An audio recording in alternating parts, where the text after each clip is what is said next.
அழுவாது, ஒண்ணு இல்ல ஒண்ணு அழுவாது. உடலெல்லாம் இரத்த காயங்கள், தனியாக தொங்கும் தலையின் சதைப்பகுதி. இப்படி ஒரு பிஞ்சு குழந்தையை கொடூரமாக தாக்கியது சிங்கமோ சிறுத்தையோ அல்ல, 2 வளர்ப்பு நாய்கள். பாதிக்கப்பட்டவர் சுதக்ஷா. 5 வயதான இவர் ரகு சோனியா தம்பதியின் மகள். ரகு சென்னை நுங்கம்பாக்கம் 4வது சந்தில் உள்ள மாநகராட்சி பூங்காவில் காவலாளியாக வேலை பார்த்து வந்திருக்கிறார். இதனால் அதே பூங்காவில் உள்ள ஒரு சிறு அறையில் குடும்பத்துடன் வசித்து வந்து உள்ளனர். இந்த நிலையில்தான் சம்பவத்தன்று காவலாளி ரகு விழுப்புரத்தில் உள்ள ஒரு துக்க நிகழ்ச்சிக்கு சென்று உள்ளார். பூங்காவில் சோனியாவும் சிறுமி சுதக்ஷாவும் மட்டும் இருந்து உள்ளனர். மாலை 7:30 மணி இருக்கும்.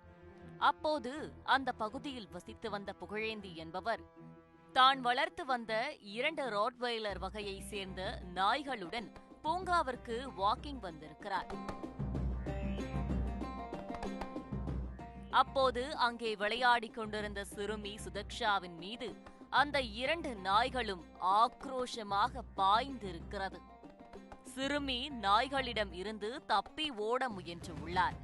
ஆனால் 2 கருப்பு உருவங்களும் அந்த சிறுமியை துரத்தி பிடித்து கடித்து குதறி இருக்கிறது.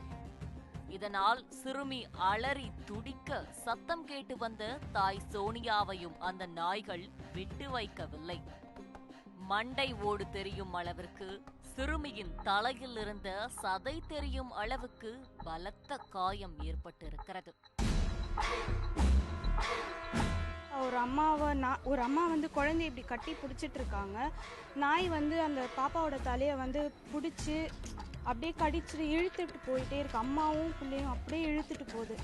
அப்போதுதான் சத்தம் கேட்டு ஓடி வந்த ஒரு இளைஞர் அந்த குழந்தையை மீட்டு தூக்கி கொண்டு ஓடி வந்திருக்கிறார். சவுண்டு கேட்டோம் என்னன்னு சொல்லிட்டு நான் போய் பார்க்க போகும்போது அம்மாவும் புள்ளையும் கத்திரி கிடக்குறாங்க. 2 பேரையும் 2 நாய் வந்து கடிக்குது. அம்மாவையும் ஒரு நாய் கடிக்குது, புள்ளையும் ஒரு நாய் கடிக்குது. கடிச்சோன்னு நான் எது நான் பிடிச்சி இருக்குன்னு தெரியல எனக்கு. அதுக்கப்புறம் நான் வந்து இந்த புள்ளி தான் சரி நம்ம காப்பாற்றணும்னு சொல்லிட்டு அந்த புள்ளையை வந்து மண்டையை பிடிச்சி கொதிட்டு இருக்குது. பிடிச்சி மண்டையை பிடிச்சி எடுத்துட்டு இருக்கு. திரும்ப நான் போயிட்டு அதுக்கப்புறம் அந்த காலை பிடிச்சி மட்டும் எடுத்துட்டு இந்த புள்ளையை மட்டும் தூக்கிட்டு நான் வந்துட்டேன். நான் வந்த பிறகு அதுக்கப்புறம் அவங்க அம்மா எதுவும் தப்பிச்சு உடன்ட்டாங்க. உடந்த பிறகு அதுக்கப்புறம் நான் வந்து பக்கத்தில் உள்ளவங்களை நான் கூப்பிட்டு அதுக்கப்புறம் இந்த மாதிரி ஆயிடுச்சு போயிட்டு வந்துன்னா அதுக்கப்புறம் எல்லாரும் வந்துட்டாங்க. குழந்தையை மீட்டவர்கள் அரசு மருத்துவமனையில் சேர்த்த நிலையில் தற்போது பிரபல தனியார் மருத்துவமனையில் சிறுமிக்கு தீவிர சிகிச்சை அளிக்கப்பட்டு வருகிறது. தலையில் நாய் பலமாக கடித்து குதறி இருப்பதால் பிளாஸ்டிக் சர்ஜரி செய்வதற்கான ஏற்பாடுகள் நடந்து வருவதாக தெரிவிக்கப்பட்டிருக்கிறது. இதுகுறித்து வழக்கு பதிவு செய்த போலீசார் புகழேந்தியை கைது செய்து விசாரித்திருக்கிறார்கள். அப்போதுதான் இது போல நடக்கும் என தெரிந்தே அவர் அலட்சியத்தோடு நடந்து கொண்டிருப்பது தெரிய வந்திருக்கிறது. இரத்த பரிசோதனை மையம் நடத்தி வரும் புகழேந்தி ஹைபிரிட் நாய்களை வளர்த்து விற்பனை செய்யும் தொழில் செய்து வந்திருக்கிறார். வெளிநாட்டு நாய்களுக்கு நல்ல மவுசு இருப்பதால் இது போன்ற தடை செய்யப்பட்ட நாய்களை வீட்டில் வைத்து வளர்த்து வந்திருக்கிறார். தற்போது குழந்தையை கடித்த அதே நாய்கள் அந்த பகுதியில் பலரையும் கடிப்பது போல அச்சுறுத்தி வந்திருக்கிறது. இதுகுறித்து பலர் புகழேந்தியை எச்சரிக்கை செய்திருக்கிறார்கள். ஆனால் அப்படி ஏதாவது நடந்தால் நான் மருத்துவமனை செலவை பார்த்துக் கொள்கிறேன் என புகழேந்தி நக்கலாக பதில் அளித்ததாக சொல்லப்படுகிறது. நம்ம கோழி 2 கடிச்சிருக்கு. அப்புறம் இந்த சைடு போறவங்களை தொருத்தவும் சொல்லியிருக்காங்க. அந்த ஆள் வந்து என்ன சொல்லிட்டான், கடிச்சா அதுக்கு உண்டானது என்னவோ அதை நான் பார்த்துக்குவேன் அப்படின்னு தான் சொன்னார் அவரு.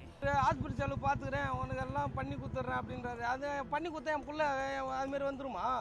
அதே போல சம்பவம் நடந்த போதும் புகழேந்தி நாயை தடுக்காமல் தன் உயிரை காப்பாற்றிக் கொண்டு ஓடியிருக்கிறார். எல்லாவற்றிற்கும் மேல் குழந்தையை மீட்டவர்கள் மருத்துவமனைக்கு கொண்டு செல்வதற்காக ஆம்புலன்ஸ் உதவி கேட்டிருக்கிறார்கள். அப்போது கூட கல் நெஞ்சம் கொண்ட புகழேந்தியோ தன் வீட்டில் நின்று கொண்டிருந்த ஆம்புலன்ஸை கூட கொடுக்க மறுத்துவிட்டு நடப்பதையெல்லாம் கை கட்டி வேடிக்கை பார்த்திருக்கிறார். வீட்டுக்காரன் அவரோட பையன் நினைக்கிறாங்க. 2 பேரும் அங்கதான் இருந்தாங்க. ஸோ அவர் கண்ட்ரோல் பண்ணனா பண்ணியிருக்கலாம். ஏன்னா அவர் தான் வளர்க்குறாரு அந்த நாயை. அவங்க கவ்வி எத்தனை போகிற வரைக்கும் அவர் அங்கே தான் நிற்கிறார். குழந்தை அப்படியே ஃபுல்லாக ரத்தம், 2 புடவை நனைஞ்சு போய் ரத்தமாக ஊற்றுது அந்த குழந்தைக்கு. தூக்கின்னு வந்து அந்த ஆள்கிட்ட ஆம்புலன்ஸ் வச்சுருக்கான். ஆம்புலன்ஸை கொஞ்சம் எடுங்கன்னா எடுக்கவே வரலையே. அவமானு உள்ள கதவு சாத்திக்கின்னு உள்ள நின்று வேடிக்கை தான் பார்த்துன்னு இருந்தான். இந்த சம்பவத்தை தொடர்ந்து அனுமதி இல்லாமல் நாய் வளர்த்ததற்காக புகழேந்திக்கு நோட்டீஸ் அனுப்பப்பட்டிருக்கிறது. வழக்கு பதிவு செய்த போலீசார் தொடர் விசாரணை நடத்தி வருகிறார்கள்.